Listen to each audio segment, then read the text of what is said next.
qué son los ingresos y qué son los gastos. Mi nombre es Claudia Carolina Silva Campos y vamos a comenzar esta exposición.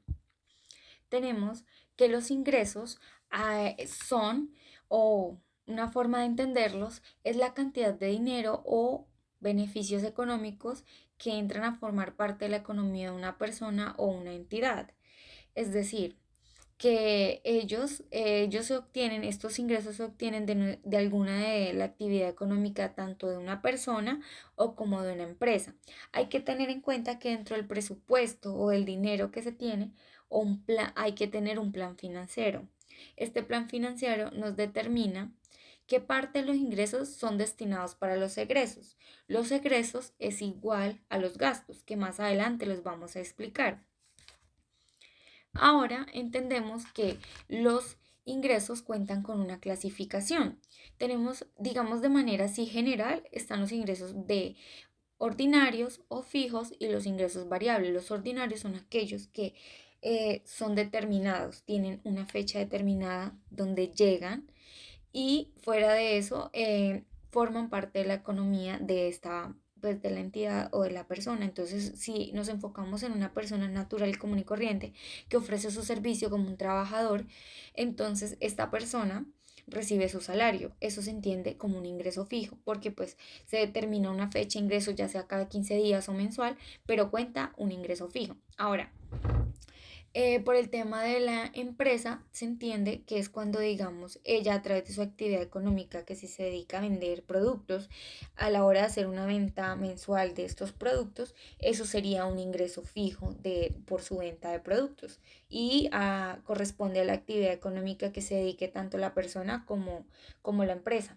Tenemos los ingresos variables, que son aquellos que no son constantes. Entonces, digamos, un ingreso no constante se puede entender, por ejemplo, que de la noche a la mañana me dé por vender, digamos, mi televisor, ¿sí? Entonces, es algo que, pues, no todos los días tenga que vender mi televisión, pero pues algún momento aleatorio, por X ya necesidad o qué, lo vendí. Eso es un ingreso variable. Ahora, dependiendo en el contexto en que se vaya a plasmar o comprender qué son los ingresos, también ellos cuentan con una clasificación. Entonces, digamos, en el momento, en el contexto, ya como país, en las finanzas del país, que son todos, somos todos los que componemos la economía del país, tenemos los ingresos públicos. Estos ingresos públicos los obtiene el gobierno por parte de los impuestos. Estos impuestos pues vienen de diferentes categorías, sea de la salud, pensión, educación, en compras de carro, compra de comida, ¿sí? Entonces, eso determina mucho el contexto en que se vean y se estudien. También tenemos los ingresos privados. Estos ingresos privados corresponden a aquellas personas o grupo de personas que, pues digamos, cuentan con todo para montar, pues de manera particular su empresa y que también entran a formar parte de la economía de total del país. También tenemos el ingreso marginal. El ingreso marginal se entiende es ya cuando uno hace un estudio por zonas o un sector determinado, pongamos un barrio, en ese barrio se determina qué tal es la actividad económica y se hace como una evaluación o un análisis de qué tantos ingresos obtienen en un mes este barrio con esa actividad económica y si hay un aumento o una disminución, y ese tipo de análisis y resultado que se obtiene a través de eso se entiende como un ingreso marginal. Tenemos los ingresos totales. Estos ingresos totales son aquellos que podemos determinar por la venta total de productos y que se plasman en la hora de un informe mensual, semanal, de una empresa más que todo, que se puede, digamos, poner un ejemplo así contextualizado. La empresa cuenta con 100 unidades de un producto, las vende al mes, en un mes vendió sus 100 unidades. Eso total y ese registro se entiende de beneficio económico como un ingreso total, tanto en los registros contables diarios o en los libros contables diarios, como en los estados financieros de la misma empresa. Ahora, un ejemplo de partida doble para comprender los ingresos tenemos que el siguiente ejercicio. Para eso hay que comprender la naturaleza o el sentido que tienen estos ingresos a la hora de plasmarse en nuestros libros contables. Tenemos la naturaleza del ingreso, que es, o también se le puede decir cuentas T, que comúnmente para mí se me hace más fácil relacionarlas así, las cuentas T, donde arriba va el nombre de la cuenta, en este caso serían ingresos, y en el debe o en el haber y se determina la cantidad o que ingresa. Pero a la hora de ponerlo en los libros contables debe seguir con la secuencia que se ve ahí. Código, nombre de la cuenta, el debe y el haber. Ahora, el ejemplo o el ejercicio nos dice lo siguiente. La empresa Green Concreted SAS realiza una venta por un valor de 4.000 millones en efectivo. Ahora, esta empresa que realiza esa venta, ¿cómo la vamos a plasmar en nuestros libros contables? Hay una herramienta muy práctica que se llama el PUC. En el PUC es una herramienta que permite establecer el código de cuenta y cómo es el nombre correcto de esa cuenta y pues a llevar de manera más concreta y precisa el registro en nuestros libros contables. Entonces, como los ingresos son de clase 4, para uno determinar qué tipo, cómo o que uno coloca el código correcto es dependiendo de con qué clase está tratando. Entonces, los ingresos se entienden con el número 4. Para saber qué es un ingreso, la cuenta o el código de esa cuenta tiene que empezar con 4. Entonces tenemos la 4135, que son productos que se venden o mercancía que se vende al por mayor y al detalle. Pero no se especifican o se especificó de manera particular, especifique que esa venta que realizó la empresa que se dedica a la construcción hizo una venta de materiales de construcción, fontanería y calefacción. Esa venta, por ser un ingreso, aumenta. Por eso se ponen los 4 millones en el haber, porque la naturaleza del ingreso es que la aumenta por el haber. Y luego nos dicen que ingresan esos 4 millones en efectivo. Ahora, no podemos decir, bueno, ya, ingresaron 4 millones y ya. No, toca también especificar a dónde llega ese dinero, si llega a una cuenta de banco o si se recibe en efectivo. En este caso nos dicen que lo recibieron en efectivo y la única parte de la empresa que maneja efectivo es la caja. Y enfocándonos en el PUC nos indica que la 1105 es el código de caja. Ahora, ¿qué tipo de caja? Porque está la caja menor, la caja mayor y en este caso la caja general. Yo la trabajé con la caja general, que esos 4 millones ingresaron a la caja general. Como decidí trabajarla con la caja general, por eso se llama, tiene el código 110505. Si hubiera sido con la menor, tendría otro número, otra cifra consecuente y pues no tendría el nombre de caja general, sino caja menor. Y de esta manera vemos cómo plasmamos en un ejemplo claro de partida doble los ingresos de una empresa. Ahora vamos con los gastos. Los gastos, entendemos por los gastos o egresos como esa disminución o reducción que tenemos de los ingresos o en la economía o en la cantidad económica o de dinero que tiene una persona o una empresa. Esta disminución se debe a la compra o pago que son necesarios, ya sean tan necesarios para la empresa, su funcionamiento o para el sostenimiento de una persona, ya sean de manera tangible o no tangibles, que son físicos, o sea, que usted pueda tocar, y los no tangibles, pues como un servicio, que usted paga su servicio de agua, pero pues usted es algo que no, pues que no es así de tocar, y, ay, vea, toco el servicio del agua, no, uno sí toca el producto que es el agua, pero como tal la cobra ese servicio, no. Entonces ellos también cuentan con una clasificación.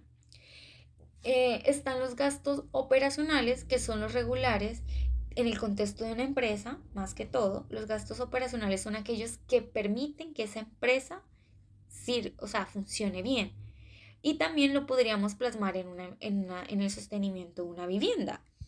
Son gastos que se necesitan sí o sí para que esa persona o empresa funcionen y vivan bien, trabajen bien. Ahora, los no operacionales son los que no están previstos en el presupuesto de mes a mes, anual, cada 6 meses. Ahora, también contamos con otro tipo de clasificación, que son los fijos, variables, inesperados. Los fijos son los que están mes a mes y se entienden como facturas, como servicios públicos, como en el caso de la empresa, el pago de sus trabajadores, en esos casos sería pago de nómina. Tenemos los gastos variables, que son impuestos para el contexto de empresas, porque no es que todo el año esté pagando impuestos, no, son en fechas determinadas. Un gasto variable, digamos, sería en el momento en que una persona natural tenga que hacer su declaración de renta y si le toca pagar, pues tiene que pagar esos impuestos. Tenemos los gastos inesperados que se puede contar como el deterioro o que se nos dañó cierto equipo de oficina, entonces pues es algo que pasa de manera inesperada, entonces uno tiene que cubrir eso porque pues es una necesidad y que se requiere pues para su funcionamiento, para que todo continúe normal. Ahora, es algo muy normal como que uno confunda los costos y los gastos. Un ejemplo claro para uno determinar el costo de que, a diferencia del gasto, el costo lo podemos entender como la compra de materia prima o materiales para crear un producto en el contexto de una empresa. Ahora, un gasto para el contexto de empresa es el personal al que se le paga para ayudar a crear ese producto, o sea, a usar esos materiales o materia prima para crear el producto. Ahí vemos una diferencia. Y también, aunque es algo que es, bueno, se confunden y es debido a las características que comparten. Digamos, lo primero es la diferencia, cómo comprenderlos en el contexto de empresa y por qué se confunden. Pues debido a que ambos son una disminución en la economía o en los ingresos de la empresa o en la utilidad. También están plasmados y tienen que estar plasmados juntos en el estado financiero. Obviamente cada uno en su sitio, pero entonces tienen que ir en los estados financieros o estados de resultados de la empresa. Y también en el momento de hacer como sus registros en los libros contables, están a son saldos del deudor, entonces siempre van a ir en el haber. Sus saldos van a ir ahí, en el debe, pues debido a que es algo que pues aumenta y no va a disminuir porque pues siempre va a costar un poquito más las cosas. Y eso depende pues de la inflación y todo eso, entonces digamos en el tema de los servicios, en el tema de la mano de obra, que pues cada día se va a valorizar más, entonces pues aumentan los gastos, más nunca van a disminuir, digamos en el contexto de empresa. Ahora, para comprenderlo en el momento de plasmarlos en nuestros registros contables, hay que entender la naturaleza. La naturaleza del gasto es que él aumenta por el debe y disminuye por el haber. Como lo dije en el ejercicio de ingresos, en el momento de uno plasmarlo, la cuenta o el registro de un gasto tiene que tener su código, el nombre de la cuenta y se pone el debe y el haber. A dónde disminuye y a dónde aumenta y a dónde llega y cómo sale y todo se tiene que poner porque eso es algo consecutivo que permite llevar un orden y pues de eso se trata también la contabilidad, de ver cómo funciona realmente y cómo se mueve todo dentro de la empresa. Tenemos la empresa Green Concrete SAS, donde dice que ella paga el arriendo de una maquinaria por un valor de 6 millones de pesos. Estos 6 millones dicen que son debitados, o sea, que lo sacan o lo pagó con una cuenta corriente del Banco de Bancolombia. Ok, ¿cómo plasmaremos esto? Primero ubicamos lo que se pagó, que en ese caso fue un gasto y sabemos que cómo determinar que estamos utilizando el código bien de que es un gasto es porque los gastos se identifican con el código 5, o sea, todas las cosas que se entiendan como gastos ante el PUC empiezan con 5, eso es un gasto. Entonces, las 5120 son gastos operacionales. Las 512015 especifica que son gastos en arrendamiento en maquinaria y en equipo, porque en el enunciado no lo especifica claro que fue por arrendar maquinaria. Este arrendamiento tuvo un gasto de 6 millones para esa empresa y como es un gasto, aumentan el debe, por eso ubicamos ahí los 6 millones. Ahora, luego nos dicen que se pagaron o que se pagó con la cuenta de Bancolombia, o sea, es un banco, buscamos y las cuentas de banco se identifican con el 1110. El 1110 son bancos. Ahora, estamos hablando de un banco que es de moneda nacional, porque dice que es Bancolombia, maneja el peso colombiano, entonces es el 11 10 0,5, un banco que maneja la moneda nacional. Y el otro 0,5 que se le anexó es porque es de manera personalizada para determinar, vea, fue con este banco en especial, Bancolombia. Y como fue algo que al ser un activo, él disminuyó. Teníamos ahí que 6 millones, nos sacaron 6 millones, o bueno, no nos sacaron, pagamos de ahí 6 millones por el arrendamiento de la maquinaria que se necesitó. Y de esta manera estaríamos plasmando de manera correcta en nuestros libros contables tanto lo que es un ingreso como lo es un gasto con lo de la partida doble o el uso de la